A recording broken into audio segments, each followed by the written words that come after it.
घर ही में पॉडकास्ट खोल दो, घर ही में स्टार बने, हीरो बने, हीरोइन बने, सब घर ही में बना अपने मुँह बड़ाई के पुल बांध देंगे। भाई पवन सिंह का कल था स्टेज शो और स्टेज शो के दौरान पवन सिंह ने इतने खतरनाक तरीके से निधि झा, यश कुमार और डिंपल सिंह को लपेट लिया अपने चपेट में। क्या ही बताएं।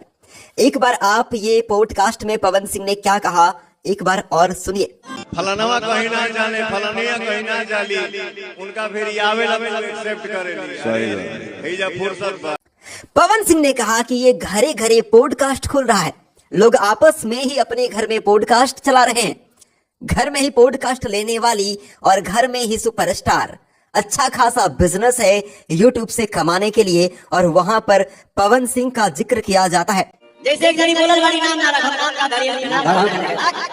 और एक्ट्रेस कहती है कि मैं जो है वो किसी के पास नहीं जाती, हाँ डिमांड आता है, बुलाता है, काम का प्रपोजल आता है तो मैं एक्सेप्ट करती हूँ। हाँ खाना ना भैया मेरे सामने आज बोली नहीं करता कि सामने से ऑफर आया। देखिए अभी डिंपल सिंह का हाल ही में पॉडकास्ट आया था निधि झा के चैनल से। यश कुमार की वाइफ निधि झा ने पॉडकास्ट स्टार्ट किया है, तो निधि झा के चैनल पे बैठकर, पॉडकास्ट में बैठकर डिंपल सिंह ने कहा था कि मैं कहीं खुद से नहीं जाती, मेरे पास ऑफर आता है, अगर ऑफर आएगा पवन सिंह की तरफ से तो मैं एक्सेप्ट करूंगी और मैं काम करूंगी, मैं कहीं काम मांगने के लिए नहीं जाती हूं। और इसी पर पवन सिंह ने बहुत कुछ कह दिया है बिना नाम लिए डिंपल सिंह को। देखिए डिंपल सिंह ने बाद में लाइव आकर के चीजों को मैनेज करने की कोशिश किया, जो वो बोल के आई थी पॉडकास्ट में उसको दबाने की कोशिश की, अपने बातों को सही बताने की कोशिश की और ये बोलने की कोशिश की कि मैंने उस अंदाज में नहीं कहा था, मैं पवन सिंह के लिए मैंने जो है वो नहीं कहा था। इस तरह से लोगों को समझाने की कोशिश की, पवन सिंह को खुश करने की कोशिश की, लेकिन पवन सिंह खुश नहीं हुए।